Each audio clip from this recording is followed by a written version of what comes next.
And welcome back everyone to more of the Let's Play Street Fighter 30th Anniversary Marathon, hosted by yours truly, MrESPNozaX of ExoticzGaming.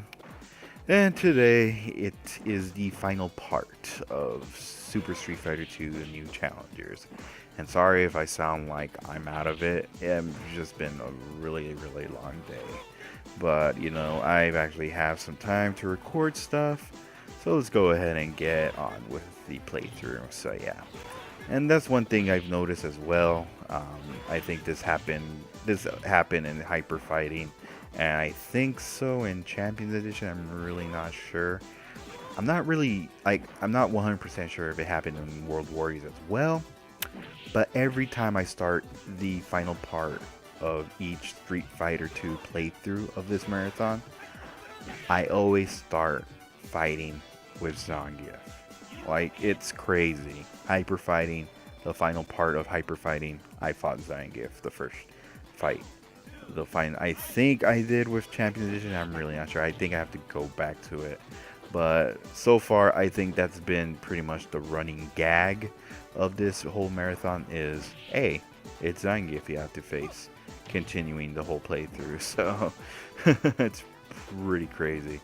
So yeah, but yeah, the reason I'm also like kind of out of it is because yeah, it's Street Fighter 2. I've already said what I wanted to say about my experience with Street Fighter 2. Besides, my first time playing the game, like playing the updated version, and of course talking about the changes that they did with the mechanics. But I'm over here thinking like, what happens after I talk about that? You know what I mean? Like, I've already said so much that I do not like repeating myself at all, because I remembered I kept doing I look back at my videos and I repeat some stuff that I'm just like, shut up already, we get it, and I'm really not trying to do that ever again. But anyway, here facing off against one of the new challengers, and that is Cammy White. Yes, she's actually my favorite character out of the four.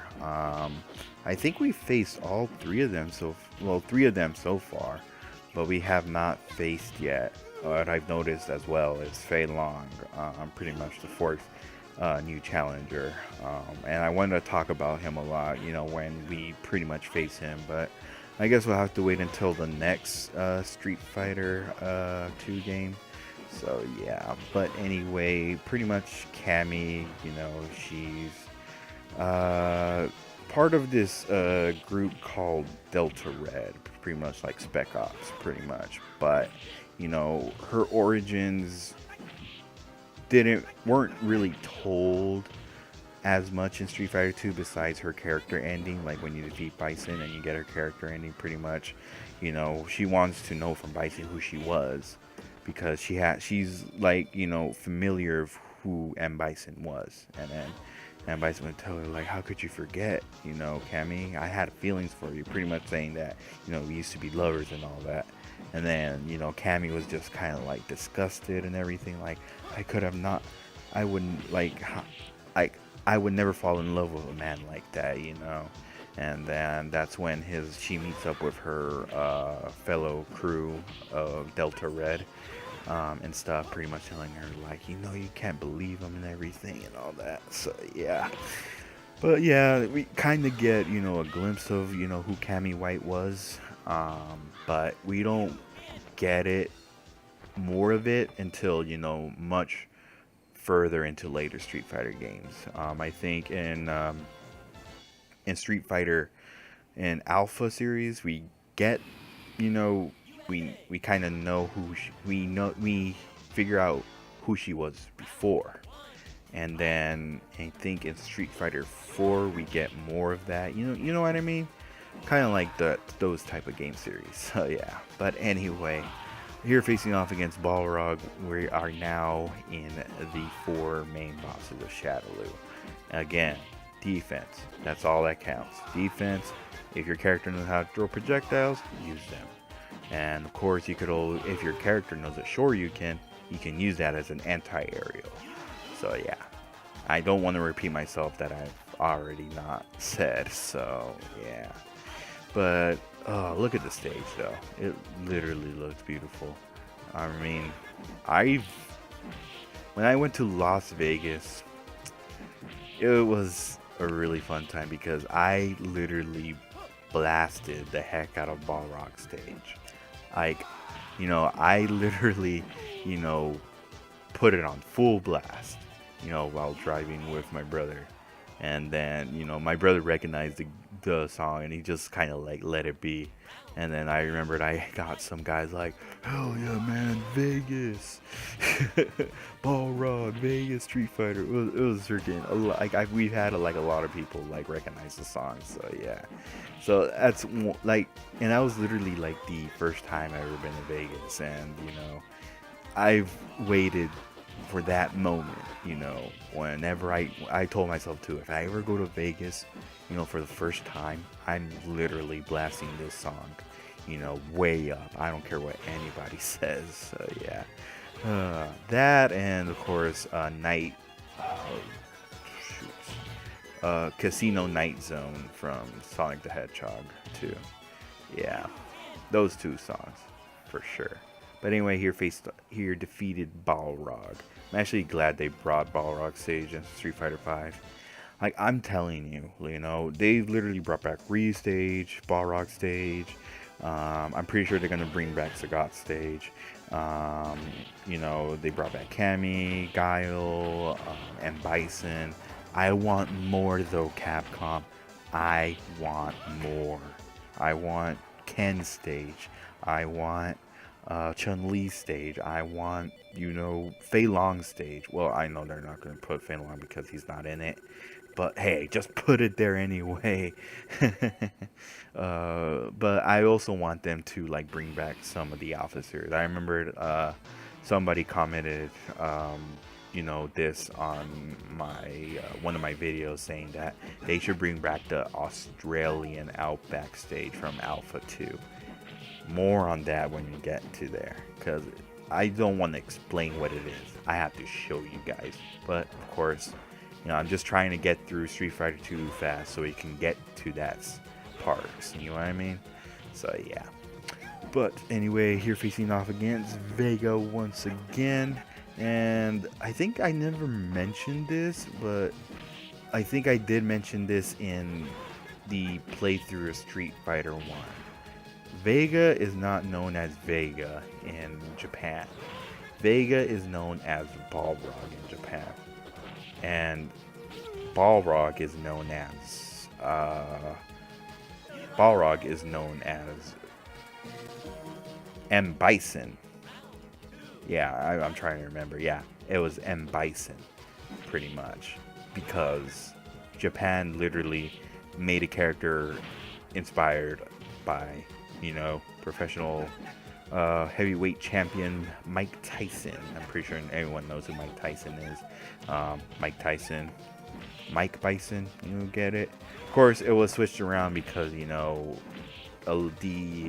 Capcom USA didn't want to get hit with a copyright of, the likeness of Mike Tyson, pretty much. So yeah, that's why I had to switch it. And of course, M. Bison himself is known as Vega. So yeah, it's crazy because a lot of these characters have different names in Japan, and it's just, kind of like, really, shocking to me, because it's like, oh really? It's like, I wonder why they call him that, Like Mega Man, he's known as Rockman in Japan. I'm pretty sure like some of the Pokemon's names are switched around as well. Well, not switch around, but named differently over in Japan, and it's it's crazy. I could understand why. So yeah. But anyway, Jesus Christ, this fight's been going on for so long. I'm telling you guys, Vega is just something else. You will spend your quarters or most of your time trying to fighting Vega. I'm letting you guys know right now. But of course, once again, like I've always mentioned, later on, when you play more Street Fighter 2, you'll get to know his pattern a little more. But anyway, you're facing off against Sagat once again with his revenge on Ryu for giving him the scar. I gave you that scar, Sagat. Oh my gosh. Well, it wasn't necessarily the attention I was going for when playing Street Fighter 1 blind. But when I actually streamed this game, I'm pretty sure everyone's seen the clip too of when I was streaming on Saturday. That last Saturday, that I defeated Bison with just 3 moves. I followed up with, I believe, like a high kick and then a hadouken, and then like I just pulled off the shoryuken. And I was like, oh my god, I gave him the scar. I was really shocked and everything. My sister in the background literally thought I was using a cheat code, but no, it was not a cheat code. That's how the game is. Your specials take out 90% of your opponent's health, or their specials take out that much as well. So yeah, Jesus Christ, Sagat, your tiger shots. I was just freaking shocked. I was like, I have to save this. I have to upload this, because that was a great moment and stuff. So yeah, oh my gosh, like I mentioned before too, like, yeah, on last Friday was it last Friday? No, it was last Saturday that it was Ryu's birthday.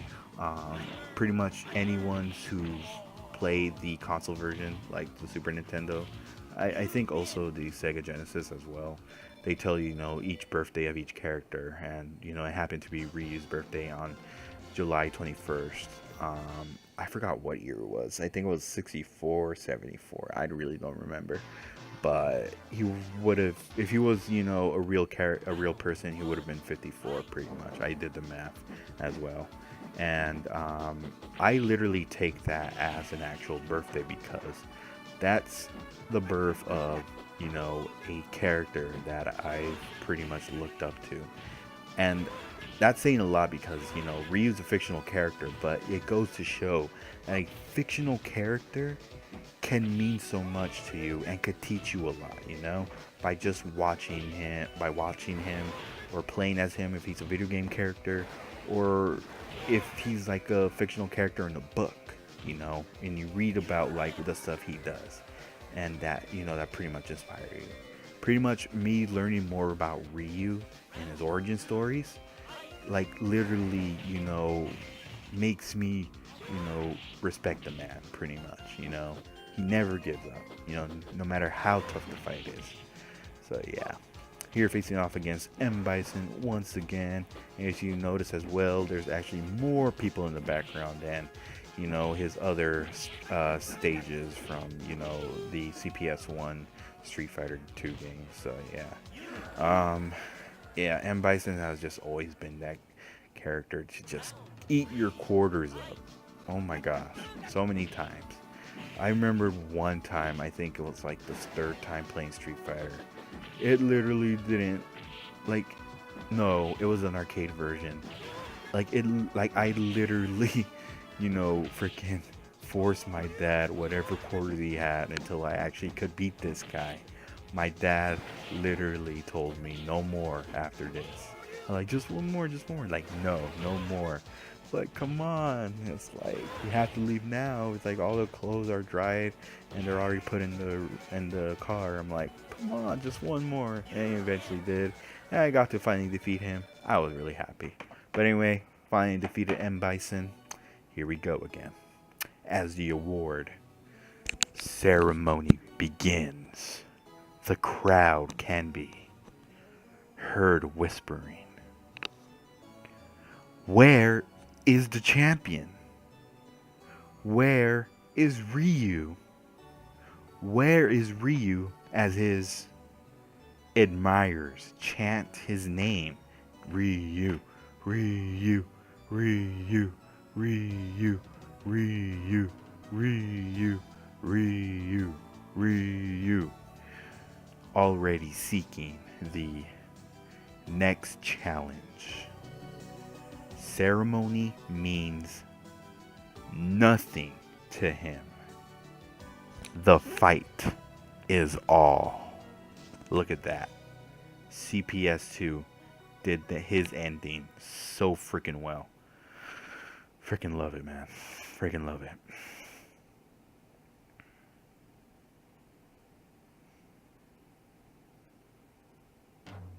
But anyway, thank you guys so much for watching Super Street Fighter 2 The New Challengers. Next up, it is a vlog talking about a certain movie. Yes, pretty sure anyone knows what movie I'm going to talk about. But after that, we are actually going to move forward to Street Fighter 2 for the Game Boy. Yes, the Game Boy. I promised that I was going to do it. I'm actually going to do it. But after that, we're actually going to go ahead and go to the final Street Fighter 2 game that's in the Anniversary Collection. Because I really want to move away from Street Fighter 2 now. And this arcade game, well, this game in particular, is one of the hardest in the... There's Street Fighter 1. It was already hard enough. And there's the other one, Street Fighter 2. Super Street Fighter 2 Turbo. Yes. More on that when we get to that. So yeah. But I do want to apologize again for, my commentary getting pretty stale towards the end of, doing all these updated versions of Street Fighter 2. Again, it's just, I'm already getting to a point where I just want to move on to the other Street Fighter games already, because I actually have a lot more rich history about those games. So yeah. But anyway, thank you guys so much for watching this playthrough. Hopefully everyone enjoyed. This has been MrESPNozaX from ExoticzGaming saying good night, good morning, good day. Whatever time you guys are watching this video, I will see you guys on the next one. Alright everyone, bye.